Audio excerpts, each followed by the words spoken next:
Welcome Aries to your in-depth monthly horoscope for January 2024 for the Sun or the Ascendant. I'm going to give you some standout details to look out for, but please stay with me. I will explore in much greater depth all the ins and outs particularly relevant to your sign. Now we have to be really conscious of your ruler, which starts this year in the Buccaneering sign of Sagittarius, which shares your fire triplicity. Near to Mars is Mercury, the planet of communication, though just in retrograde, and also Venus. So there is a sense, I feel, that you're wanting to be more experimental as you make your way into the new year. But Mars is going to be moving into the sign of Capricorn on the 4th and goes on to forge an absolutely stunning alliance with Jupiter. So if you're wanting to grapple with resources but use a fresh approach, that Sagittarius energy, then Mars can certainly benefit from that. Also, we have Pluto returning to the sign of Aquarius on the 21st. The Sun moves there on the 20th, but also on the 21st, Mercury ends its post-retrograde shadow. So much to share with you. I'm going to tell you about the new moon and also the full moons too. Please stay with me for more. As we make our way into year 2024, if you would like to understand what this will mean for you in a totally individual way and ascend above this zodiac broadcast, please give me 3 pieces of your birth data of time, date and place, or date and place if you don't know your time, and I'll produce for you your 12-month forecast. This will be a full 12 months from the time of your order, unless you order in the latter part of 23, and I'll give you the rest of that year for free. But along with your 12-month forecast, which will give you searing insights, you can also get your character analysis report, your life roadmap. That gives you a much more intimate understanding of the influences that have played out in your whole life and how you can work with them. Also, you'll get your zodiac forecast for each of the 12 signs, your Indian Vedic forecast and your Chinese forecast for year 2024, all free of charge. Please see the link beneath this video for more. So Aries, as you burst into year 2024, I feel there is a genuine sense of anticipation. And part of the reason for this is that Mars, your ruling planet, is in your sister sign of Sagittarius, which is very pioneering, independent, and has a real sense of optimism about it because of its ruler Jupiter. But also very close to Mars is Mercury. And Mercury is still in retrograde. It goes direct on the 2nd, but there are some sensitivities here because Mercury conjunct Mars could see you almost rush some approaches as you start this year, and it's going to be crucial that through January but also throughout the whole of year 2024 you don't hold back from being passionate, because this combination can see you very articulate about your ideas and interests, but it's also important to really grapple with the details.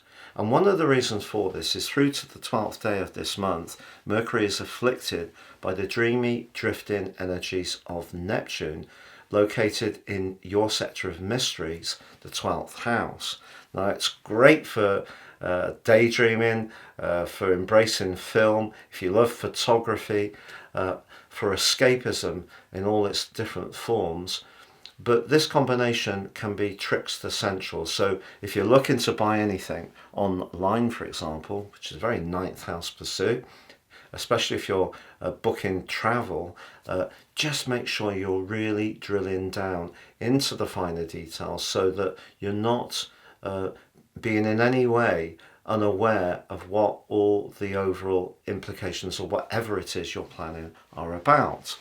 But also Venus, the planet of love and affection, but also self-worth and money, is also in Sagittarius, which adds to this sense of vibrancy and excitement, but that's being squared off by Saturn right at the start of this month, also in Pisces. I feel if you have got to know someone towards the latter part of year 2023. But that person has seemed a little bit elusive, a little bit hard to pin down. There may be something about them through that you find actually quite intriguing. But just be aware that there may be something that does need to be teased out into the open. Some kind of piece of information, some awareness to the circumstances. So as much as that pack of energy in Sagittarius is really giving you a lot of push to move into this new year in a very galvanized and buccaneering way, and you sure can do, you need to be conscious of the things you may be fearful of, the things that you may feel limited by, even your own thinking. If that's a factor that sometimes you feel that you think things down, I feel that clustering of energy in Sagittarius can certainly give you a lot of hope, but you still need to bring that a part of your nature with you. So look to integrate your approach. So be very daring, but also be very conscious of some of your vulnerabilities and weaknesses too, because that will help you to capitalize not just on this month, but the whole of year 2024. Now, the other thing that's really hopeful at the start of this year is the Sun in the sign of culmination in the physical world. Capricorn, as it always is at this time of year, is forging a pretty good link to Jupiter, the planet of growth. And Jupiter was in retrograde for the last 4 months of year 2023 in your sector of everyday resources, but went direct on the 31st. In fact, the Sun and Jupiter had a perfect alignment on the 27th of December. And you may still be surfing that energy as you enter this new year.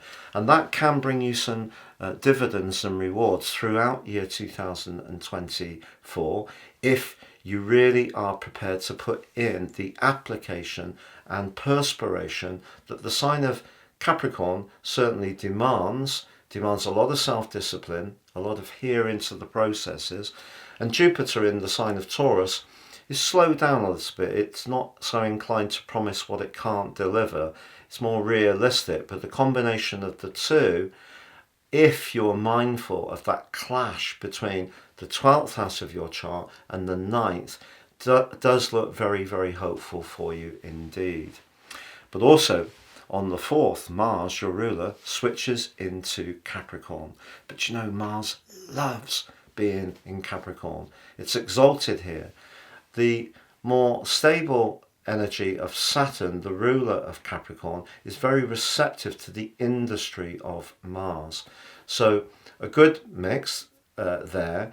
And what Mars is going to do pretty soon is start from the 7th to forge a very productive link with Jupiter. So we have the lesser malefic and the greater benefic collaborating in a really impressive way.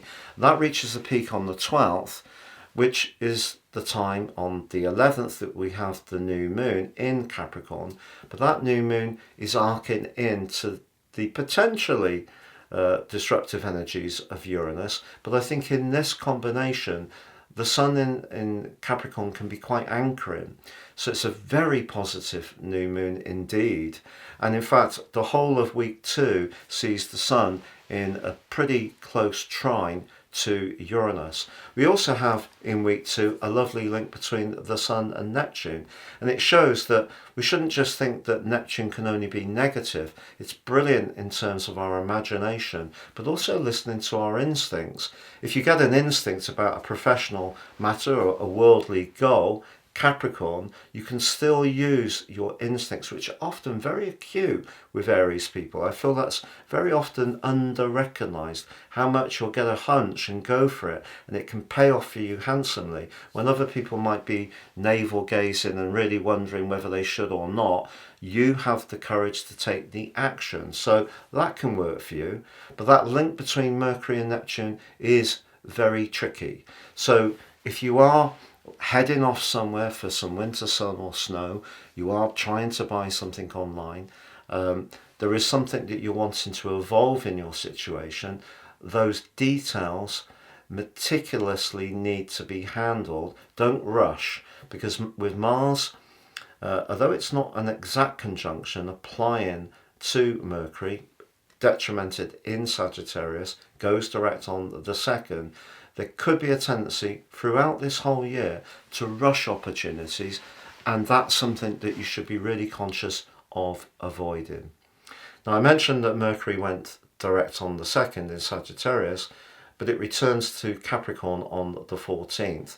If you remember, the last time it was in Capricorn was on the 23rd of December.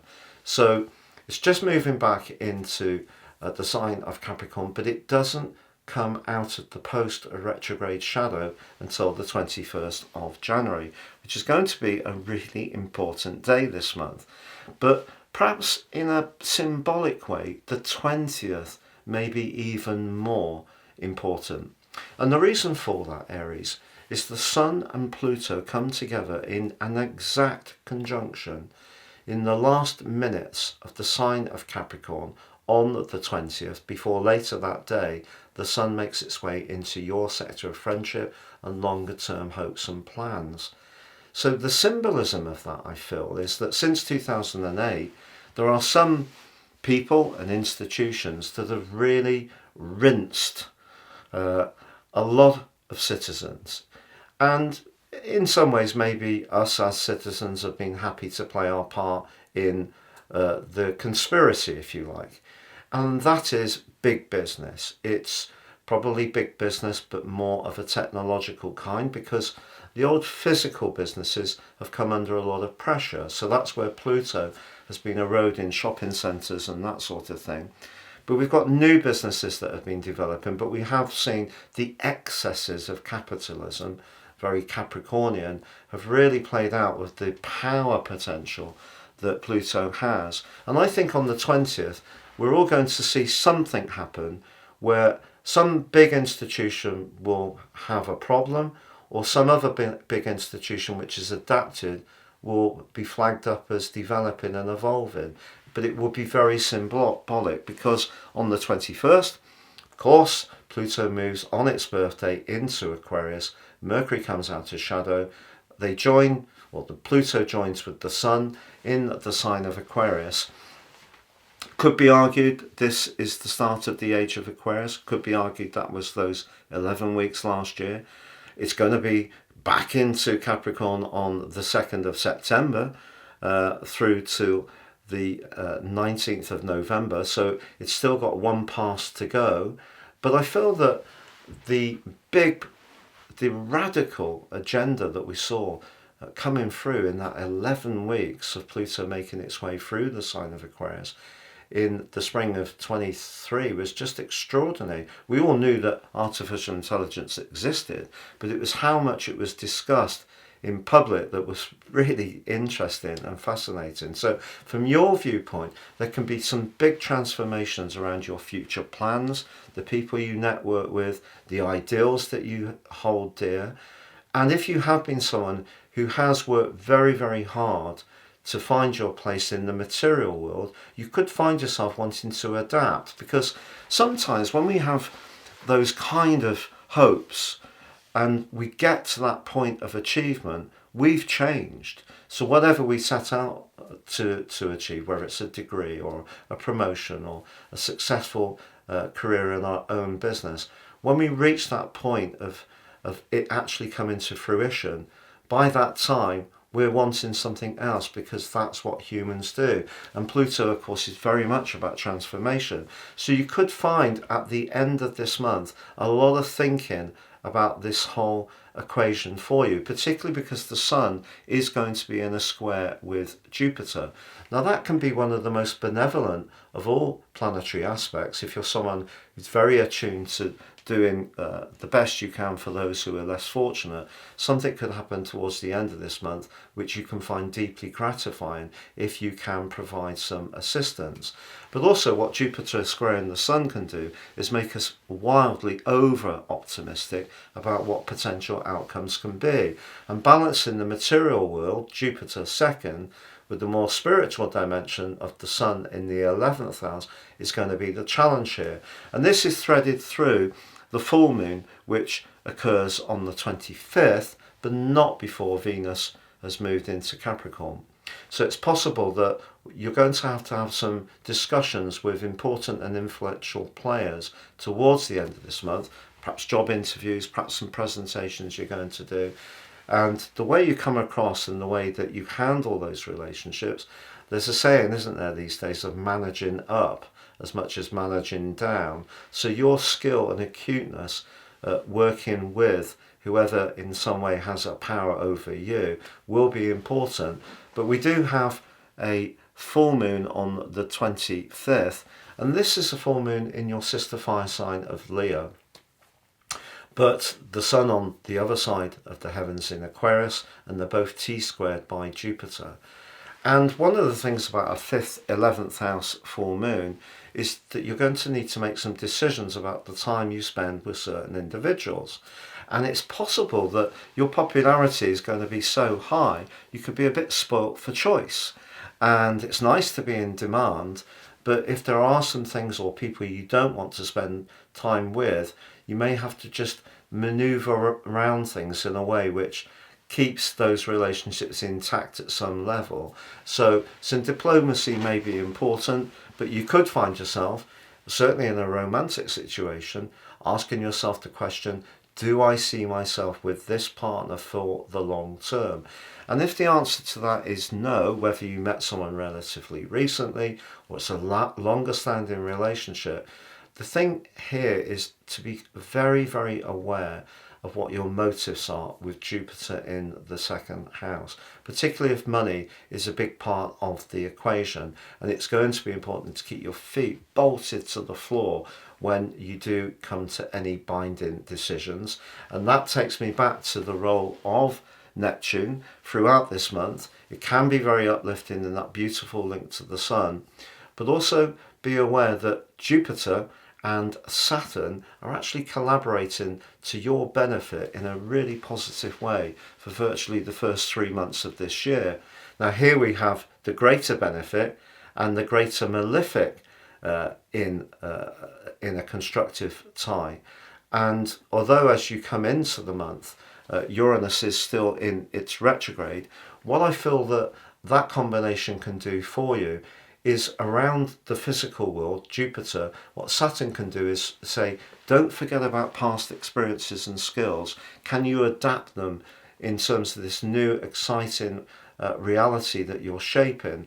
Can you rework some elements of your experience?